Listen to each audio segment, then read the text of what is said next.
Hello and welcome back to Shakesyear. We are working on a Yorkshire tragedy, which is sort of a one-act play that probably wasn't even written by Shakespeare, but it's part of the Apocrypha, so we're doing it anyway. And today we're going to get to hear from the husband in scene 2.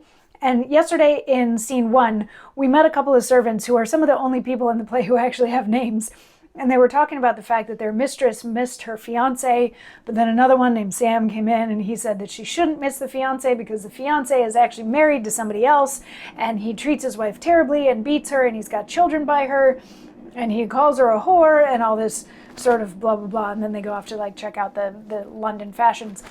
And in Act 2, we get to meet the wife and the husband. And if it's not obvious from the monologue that the wife shared with us yesterday about her husband gambles all the time and then doesn't even feel remorse about it and all of those sorts of things, this is the husband and wife that were referenced in scene 1. So she let the audience know that her husband is not necessarily a catch, but she is devoted to him and she wishes that things were better and he was more of a penitent man and that kind of thing. And then he comes in all fuming because he just lost another bet and he's very angry. And as soon as she opens her mouth, he starts, he's like, oh my God, and to make matters worse, I have a wife. He comes in with that kind of energy and he gets frustrated and he leaves for a second and she has a moment of okay, he's in a bad mood, but I'm going to try to talk to him anyway. And he comes back in and he says, if marriage be honorable, then cuckolds are honorable, for they cannot be made without marriage. Fool. What meant I to marry to get beggars? Now must my eldest son be a knave or nothing. He cannot live upon the fool, for he will have no land to maintain him. That mortgage sits like a snaffle upon mine inheritance and makes me chaw upon iron. My second son must be a promoter, and my third a thief, or an underputter, a slave pander. Oh, beggary, beggary, to what base uses doth it put a man? I think the devil scorns to be a bawd. He bears himself more proudly, has more care on his credit.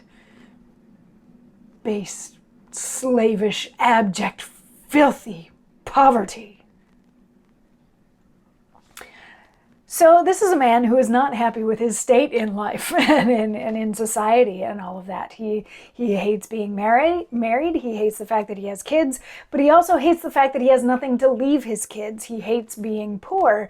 His eldest son isn't going to be able to inherit anything, which means neither of his other sons are going to be able to inherit anything, down to the youngest one, who's going to have to resort to being a beggar in order to get through life because he has nothing to leave his kids. So he's like, why did I even bother to get married? I should have just not and run around and did what I wanted to do this whole time. It's horrible to be poor is kind of what he's getting at, which you can maybe kind of sort of understand, a parent wanting to be able to leave something to their kids. But in the more general terms, this character of the husband is written in very broad strokes.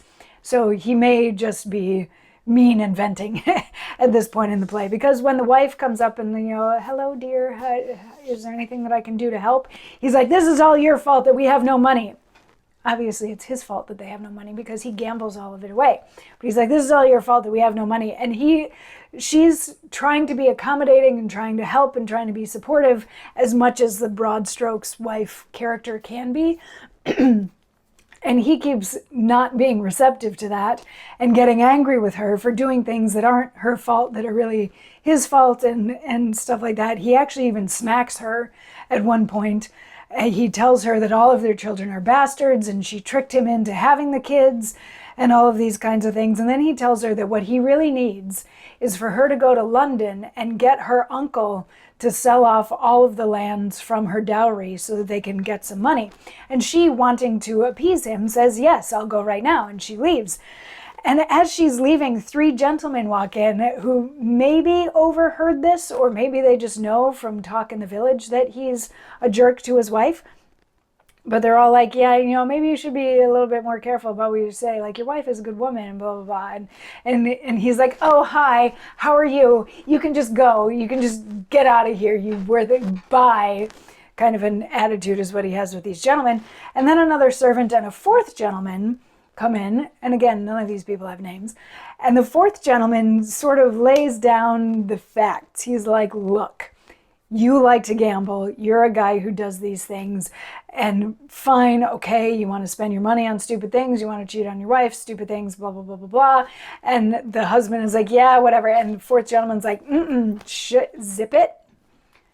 The worst of all of these, the worst of all of your offenses is that you are sullying the reputation of your wife, who is an honorable woman of noble birth, and you are running around telling the entire town that she's a whore, and that's not okay. And the two of them actually start dueling over this, because the husband, since the fourth gentleman is standing up for the wife, the husband thinks that the fourth gentleman has something going on the side with the wife, which, explore that in whatever way you want to if you ever put on a production of this play.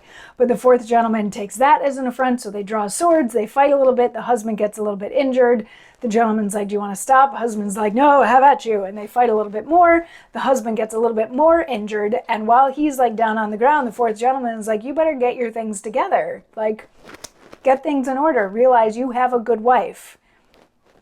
And then he leaves. And the husband gets to finish out the scene while he's injured on the ground, not by examining his life choices or anything, like how silly would that be, but by getting angry at the fourth gentleman and deciding that he needs to get revenge on him. So that's how scene 2 ends of this play. And yeah, we've got a nice little set up here. We've got a deadbeat husband with gambling, drinking, and maybe even a sex addiction. We've got a wife who's a total enabler of all of this, and everybody in the town seems to know what's going on, but nobody's really doing anything about it except for this fourth gentleman who's completely unsuccessful so far. So, aren't you excited to come back for more tomorrow? I know I am, and I'll see you then. Mwah.